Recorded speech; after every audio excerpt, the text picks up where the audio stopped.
Namaste everyone, welcome back to our channel. My name is Gayana. In this video, we are going to learn the pose called Padangustasana.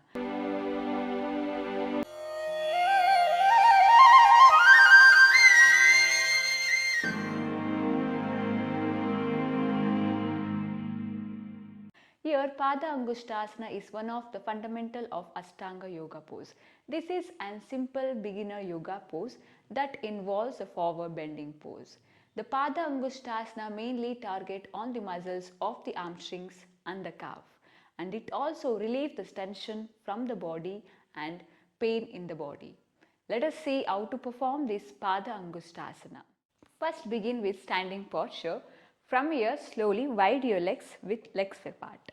From here, slowly raise your head up. With lengthen up your spine, slowly bend forward down in halfway and stay here. Make sure do not bend your knees. Try to stretch your knees as much as possible. If you are too much beginner for the yoga, it may be little hard for the hamstrings and the lower back.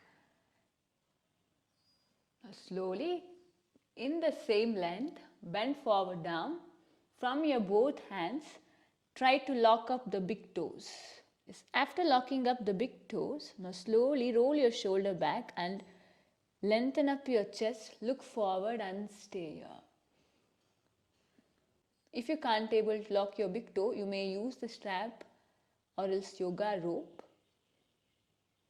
From here, bend your elbows outward and slowly head down and stay there.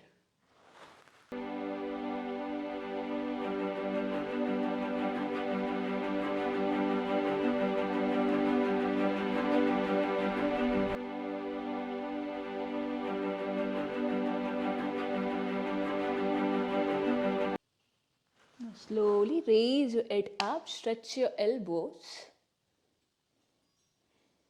Now slowly release your hands and relax. Slowly place your palms on the hip, raise your chest up and slowly come to the standing pose and relax. Benefits of this pose: stretches the hamstrings and the calf, helps to relieve the symptoms of menopause, strengthens the thighs, calms the brain and relieves the stress and mild anxiety. That's it for today. Hope you like this video. If you like this video, hit the like button and share this video with your friends and family. And see you on another video. Till then, take care and namaste.